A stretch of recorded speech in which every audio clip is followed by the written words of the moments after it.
আসসালামু আলাইকুম এভরিওয়ান, সবাই কেমন আছেন? আশা করছি আল্লাহর রহমতে সবাই ভালো আছেন। আমিও আলহামদুলিল্লাহ ভালো আছি। চলে আসলাম আপনাদের মাঝে প্রতিদিনের মতো আরেকটি ছোট্ট ভিডিও নিয়ে। আর আপনারা ধৈর্য সহকারে না টেনে আমার এই ছোট্ট ব্লগটি দেখবেন। আশা করছি আপনাদের কাছে ভালো লাগবে। আর এই ভিডিওটি অনেক দিন আগের ভিডিও, কুরবানির ঈদের ভিডিও। আমি এই ভিডিওটা আপলোড করব করে আর আপনাদের মাঝে শেয়ার করা হয়নি। যাই হোক, আজকে চিন্তা করছি না আপনাদের মাঝে আমি ঈদের দিন কি করলাম সেটাই আপনাদের সাথে আমি এখন শেয়ার করব। তার জন্য আজকে ছোট্ট করে এই ভিডিওটা এডিটিংয়ের মাধ্যমে এডিটিং করে আপনাদের সাথে শেয়ার করছি। যদি আপনাদের কাছে ভালো লাগে তাহলে ছোট্ট করে লাইক দিয়ে আমার সাথে থাকবেন, এতে আমার কাছে খুব ভালো লাগবে। আর ঈদের দিন আমাদের বাড়িতেই আমরা 3 জন মিলে গরুটা কোরবানি দেওয়া হয়েছে, যার জন্য আমাদের উঠোনে গরুটাকে জবাই করা হয়েছে। এখন এক এক করে প্রত্যেকটা মাংস কাটাকাটি করতেছিল। কলিজা, ফুসকা, তারপরে মাথার মাংস, তারপরে মজক, বডির মাংস সবগুলাই পিস পিস করে আলাদা আলাদা করে টাল দিয়ে রাখা হচ্ছে। এরপরে এগুলাকে আবার কিছু 3 ভাগ করে 3 ঘরে রাখা হবে। আর মসজিদের যে একটা বাট আছে, মানে পানসাটের বাট, সেটাও আলাদা রাখবে। তো আপনারা ধৈর্য সহকারে ভিডিওটা পুরোটাই কন্টিনিউ করবেন, তাহলে বুঝতে পারবেন। আর আম্মুর হাতের রান্নার রেসিপি আজকে আপনাদের সাথেও শেয়ার করব। আম্মু হাতে মাখিয়ে মাংসের তরকারিটা বসাবে, আর কলিজার তরকারিটাও। সেই জন্য আম্মু এক এক করে প্রত্যেকটা মশলা দিয়ে ভালোভাবে ম্যারিনেট করে নেবে। তারপরে একেবারে কলিজাটাকে গ্যাসের চুলায় বসাবে। আর গরুর গোস্তটা আলাদা মাটির চুলায় রান্না করবে। সেজন্য এক এক করে প্রত্যেকটা আমরা হেল্প করতেছিলাম পাশে থেকে।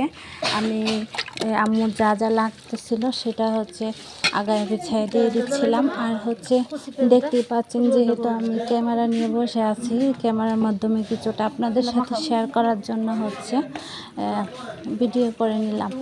যাই হোক, এখন পেঁয়াজ কুচিটাও দিয়ে দিল। প্রত্যেকটা মশলা দেওয়ার পরে আদা, জিরা, রসুন, পেঁয়াজ এই বাটাগুলা যখন গোস্তটা অর্ধেক হবে তখন এগুলা দিবে, মানে তাহলে তরকারি স্বাদটা দ্বিগুণ হয় আর কি, সেজন্য। আর আজকে যে মশলাটা ইউজ করা হয়েছে রাঁধুনি মশলা, রাঁধুনি গুঁড়া মশলাটা, যেটা একদম পিওর মশলাটা আর কি। একদম কালারটাই দেখতে পাচ্ছেন কি চকচকে কালার, কোনো ভেজাল মনে হচ্ছে না। প্যাকেটের মশলাটা ইউজ করা হচ্ছে।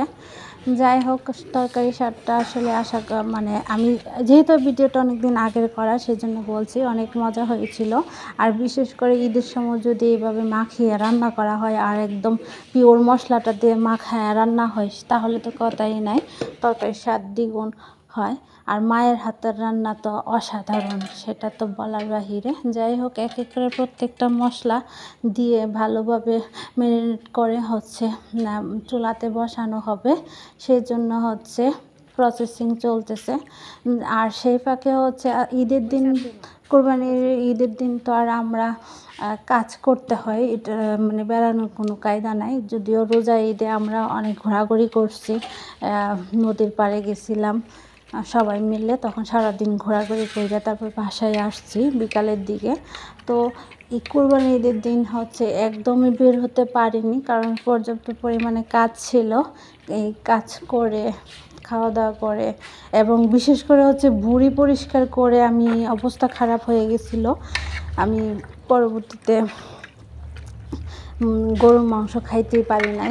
দুপুরে যে কলিজাতে ভাত খাইছিলাম সেই খাওয়াই ছিল, কারণ ভুঁড়ি পরিষ্কার করে আমি সন্ধ্যার দিকে গোসল করি। আর এতে আমার মনে হয়েছিল বমি লাগতেছিল, ভিতরে গ্যাস হয়েছিল, মানে অসুস্থ হয়ে গেছিলাম এক কথায়।